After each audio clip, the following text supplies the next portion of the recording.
Hello, Patriots. It's I, the Questioning Patriot, back again for another video. Brought to you by my amazing Patreon Patriots. So if you enjoy what I'm doing, please consider liking the video, subscribing, or even potentially becoming a Patreon Patriot for $1 a month. But this article is from The Hill, and it's a sitting target in space for Russia's anti-satellite weapons. Now, what I'm bringing this up for is, remember a couple months ago when President Trump unveiled Space Force and he was a quote-unquote laughing stock all around the world? It was like, oh, look at this, Star Wars. Well, this is going to prove our president to be correct.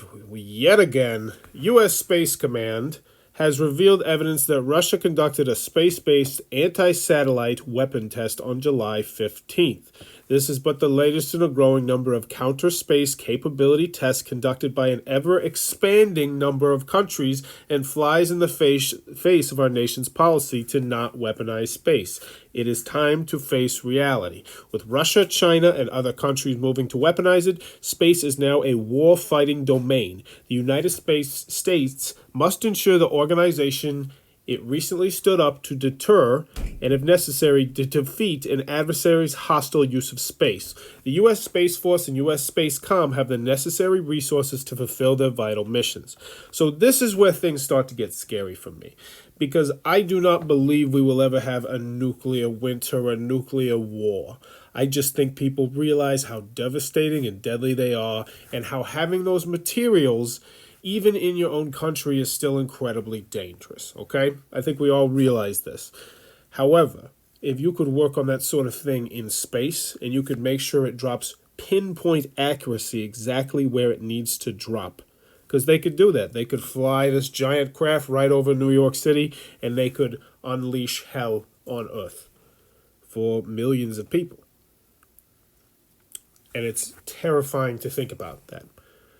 You know, so when you think about the U.S. Space Force, now you think about that. Think about the fact that we really do need this branch of the military, because it is not our father's war. It's not our grandfather's war. There's no bayonets. We're talking about guided nukes coming from outer space. Insane stuff like that no longer is science fiction. It's possible. But let's keep going. During the Cold War, the risk of an attack in space was thought to be low because it might be interpreted as a prelude to nuclear war.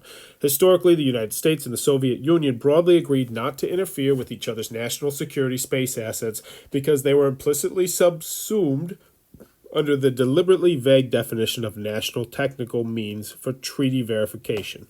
This view of satellites as strategic assets began to change starting with the first Gulf War. Then space-based systems helped to provide coalition forces with decisive operational and tactical advantages during combat operations. So pretty much people started to realize, hey, you know, maybe being up in space, being able to fly so high up that they can't even see us, can't even see us on radar, maybe that's actually kind of useful. And that's what everybody's realizing.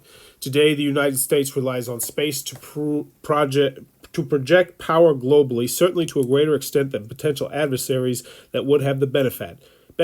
In the most likely conflict scenarios of operating closer to home, our civilian economy has become inseparably dependent on space-based capabilities too. It should therefore come as no surprise that potential adversaries such as Russia and China have been actively developing the doctrine, organizations, and capabilities to neutralize the asymmetric U.S. advantages in space. So what they're saying is, what if they knocked out all of our satellites?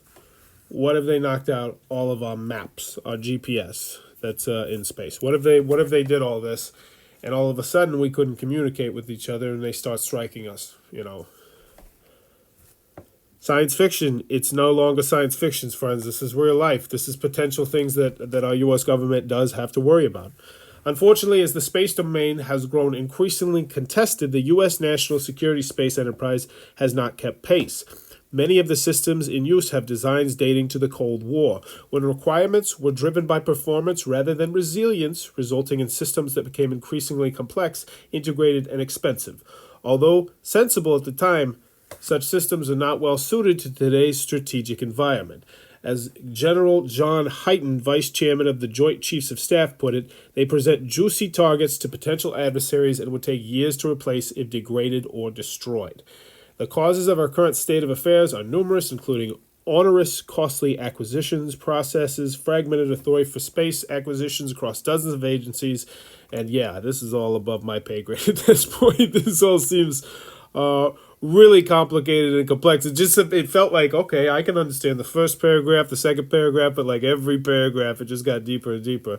So you'll have to check out this news article if that interests you more. But for me personally, I wasn't even understanding. That's how complex that sort of thing can get. And you know, let's be honest, Patriots, I'm kind of glad that I don't know all that stuff. That just seems very, very terrifying, knowing that there's next to nothing, literally, you as a, you know, just a regular person could do to defend against a space attack. And a space attack is something that conceivably could happen. So I, for one, am very thankful. God bless Donald Trump for putting the Space Force initiative into play, and at least helping us hopefully catch up with everybody else around the world if we're not already ahead of them. But there you go. Donald Trump, once again, our president is correct. A sitting target in space for Russia's anti-satellite weapons? Not on Trump's watch, baby. But this has been another video. Thank you for watching it. And also, I hope you have a spectacular day. Whatever seems to be bugging you right now, just try and think about one thing. Whatever that big thing that's lingering in your background, think and say, hey, is it going to matter in 3 weeks? Is that big thing that I'm worried about right now, is it going to matter in 3 weeks? Because if it doesn't matter in 3 weeks, then I know you, Patriot, you are going to get through this. You are going to be fine. You are going to continue to grow and get bigger and get better. Hopefully not bigger on the weight, but you know you know what I'm saying. You got a lot of people who love you and support you, and don't ever forget it.